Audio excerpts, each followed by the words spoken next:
Hey guys, coming back for Legend tomorrow, Season 1, Episode 4, White Knights. And I was really looking forward to this episode. Like I said, I've been enjoying the show every single week. I really think they've been putting out really good episodes. This episode for me, I thought was just okay. I wasn't a huge fan of it. There were a lot of things that didn't work. Now, don't get me wrong, I think we're in for a really great episode next week, but just this episode, I was not a huge fan of. First of all, I didn't find the mission that interesting. I definitely will say that. But let's just get into it because, like I said, I really did enjoy it. I don't have too much to say about this episode, though, because for me, this was, I think, the first episode where the time travel did absolutely nothing. It really didn't do much damage to the plot, I think. I don't really think they used the 80s as well as they could have, because as we know, they are headed to the 80s, and you really wouldn't know except they bring it up one time. They arrive in 1986, but the information that brought them there is woefully unhelpful in terms of finding Savage. Alright, I'm fine with that. I understand that. It's, that they can't really, find Savage. I understand that. So Gideon provides them with DOD. Now, let me just say, I was not disliking this episode at this point. I was actually really liking this episode. The first, I'd say 7 minutes episode I thought were great. I really was like, okay, it's going to be a great episode. So Gideon provides them with Department of Defense documents indicating that Savage has been spotted in this time period, because obviously the main thing is where are we going to find Savage. But basically, it's almost completely redacted. In order to get the full version, they're going to have to break into the Pentagon.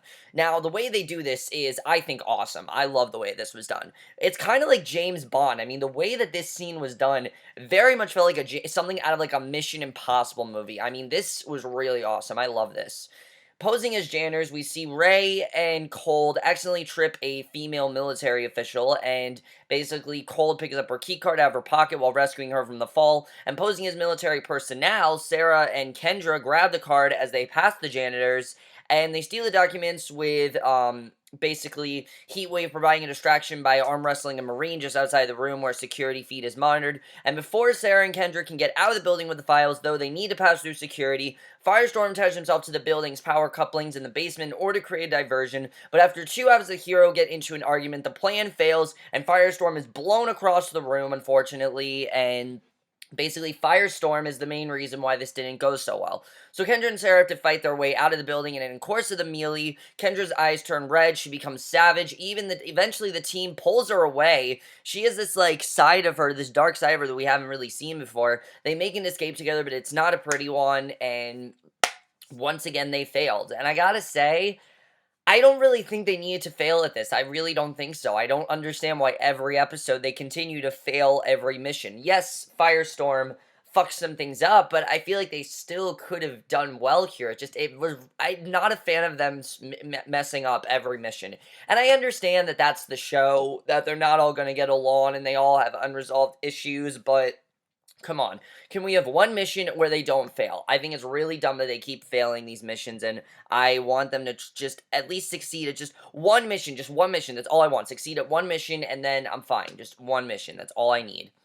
So, back on the Wave Rider, they learn that Savage has defeated the Soviet Union, and the ship makes its way there, but is pursued by Kronos craft. Yes, Kronos is back in this episode. Remember that creature that they had to face in the first episode, he's back here. Rip slows down, drops out of cloak, and makes as much noise as possible to attract the attention of the Russian Air Force, tricking them into hitting Kronos craft with missiles and then crashing the Wave Rider and cloaking it into the countryside.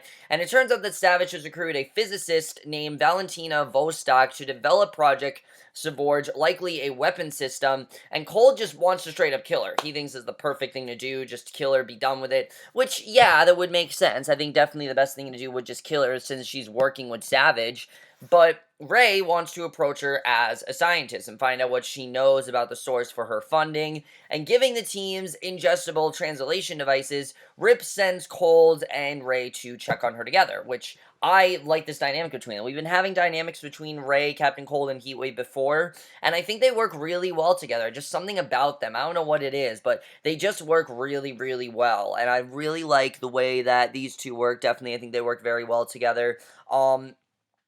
But the mission in general, like I said, I didn't really find it all that interesting. Oh, there's this girl that's developed this weapon system, and we have to go flirt with her. I mean, just not really all that interesting, especially on a show like Legend Tomorrow. You need to keep it interesting, and like I said, they did absolutely nothing, I think, with the time period, the 80s. There was no 80s music playing. They did so well, I think, in the first three episodes of getting us into the time period, especially when they were in the 70s. They had 70s music playing, they had 70s hairstyles. I mean, they really embraced the silliness of that decade, and they really didn't in the 80s. There's a lot you can make fun of, and I don't really feel they did that to their fullest advantage. I mean, one of the things I love about this show is that it's kind of like Back to the Future in that they make fun of the decades that they're in. In this episode, I don't really, not really make fun of, but at least like pay tribute, say, yeah, this was a thing. It's not really a thing now, but it was then.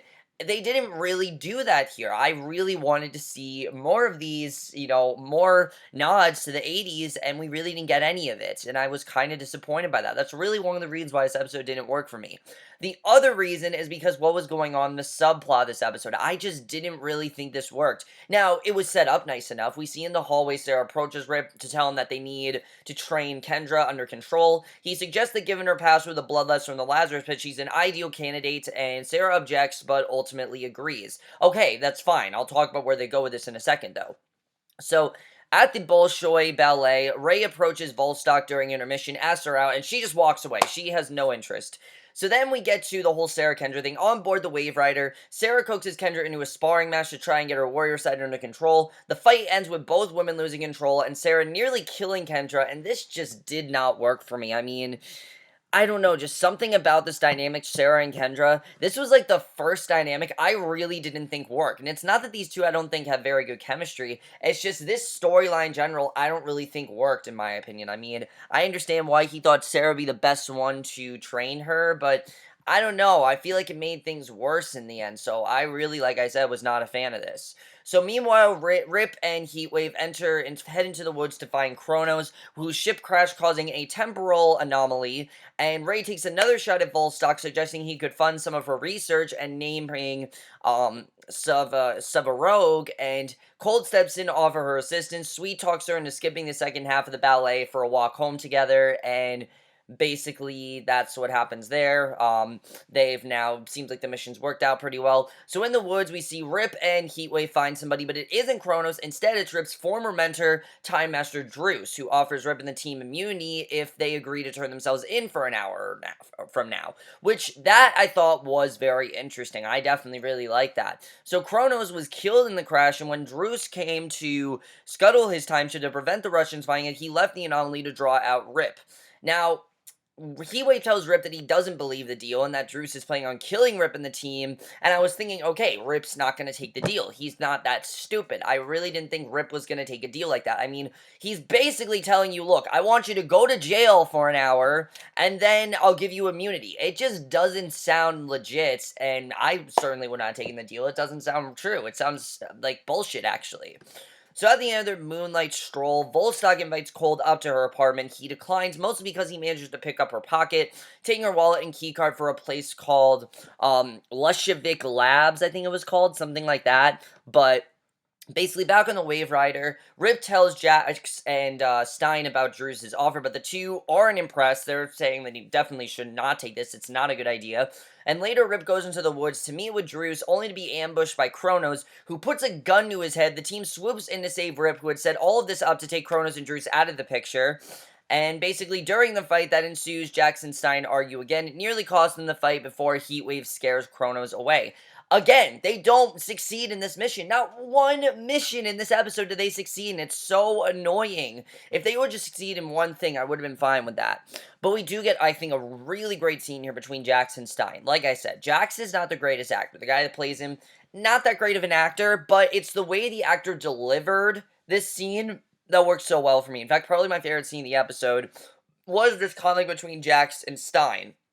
Jax and Stein really get into this whole situation about how Stein talks about how he's weak and he's not as good as he is, and Jax is in this whole situation, I didn't want to be here, you kidnapped me, and it's true. Stein basically coaxed him, didn't even coax him, he forced him to do this even though he never really agreed to it, never really wanted to do it. It just felt a bit out of character though for me with the way that Jax was doing things. And I understand Stein's points, but Jax's points, I felt like we were past this. I felt like we moved on from this. I mean, episode 2, they really had that whole thing where Jack's like, all right, I'll fight now. It seemed like we really were past Jax being pissed at Stein for this. I don't really feel like we needed to see this anymore. And then the whole thing, not even, there's more to it though. The whole thing with Jax basically just saying, oh, this was my fight, it's your fault, just, it felt very out of character, and honestly, I think it was acting kind of douchey. I really think that this was very out of character for Jax, especially someone that's supposed to be a hero of the show. He was a dick this episode. He really was. So, Stein says some really mean things, feels bad afterwards, but reveals it's out of insecurity because he feels guilty about what happened with Ronnie. And I understand that. I think that definitely does make sense, and this could have been a really great scene, but like I said, it was very one-sided. I felt like Stein had the right to be mad at Jax, because Jax was being a dick. He really was. I mean, he was the one saying that this was his fight, and it was all Stein's fault. I mean, it's really stupid, and like I said, I really felt like we were past the conflict between these two. I don't really know why this was necessary, really. I mean, I feel like we passed his guilt for Ronnie, which I thought was interesting, but I just felt like we were past all this, really.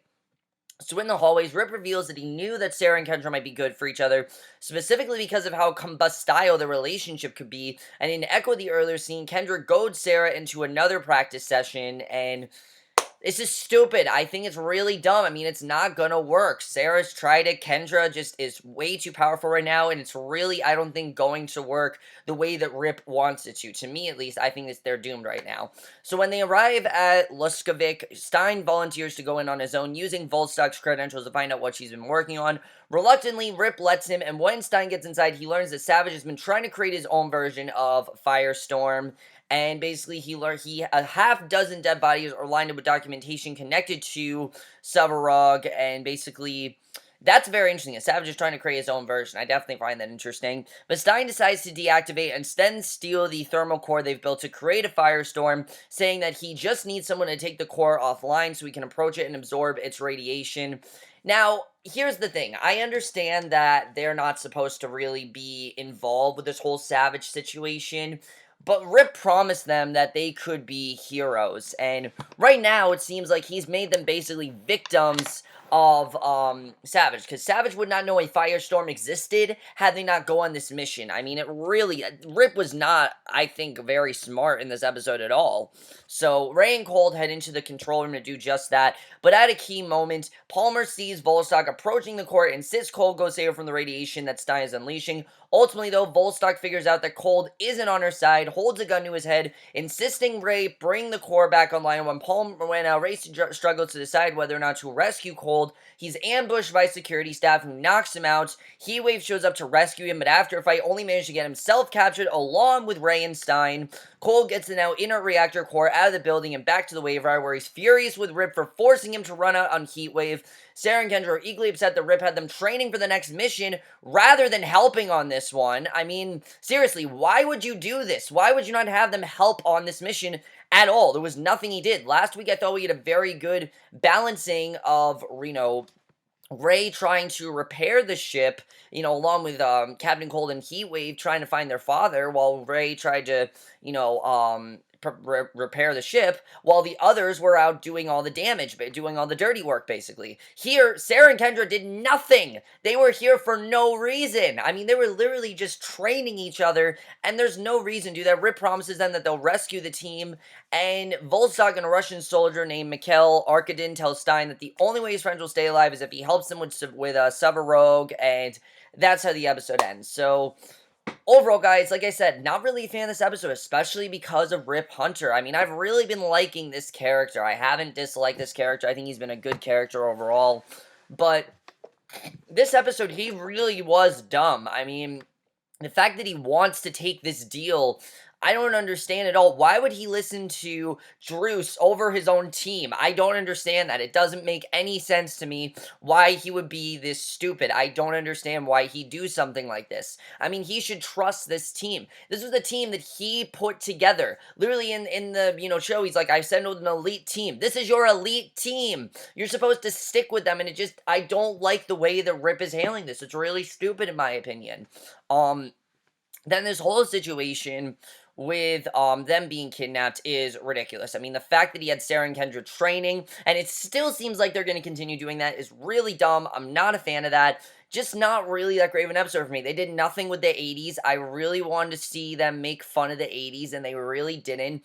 And also, I thought this episode was way too dark. It wasn't fun. This was not really a fun episode. The beginning of it, where they were janitors, that was really fun. I really enjoyed it. Like I said, that was something out of Mission Impossible movie. By far, my favorite part of the episode was the first mission. That could have gone really, really well, except it fucked up and everything because of this unnecessary firestorm conflict that I really felt we were past. So, overall, guys, like I said, not a fan of this episode. Don't have much to say about it. Hopefully, next week's episode is better. Will they get out of prison? I'm sure they'll get out of prison. But Rip, really just listen to your team. Don't take Druce's offer. He's going to kill someone else, okay? He's worried that he thinks that they're going to be this great team and everything. You're going to end up killing someone. Stein is going to die if, like, you don't go through with this. Is Stein going to help with Svarog? We'll have to see what happens there. We do have the first cliffhanger of the show, which I do like overall. But overall, guys, I know you guys saw this episode. Like I said, not a fan of it. Definitely wanted to enjoy it a lot more than I did. But like I said, I thought this episode was very unnecessary points, especially the stuff with Firestorm.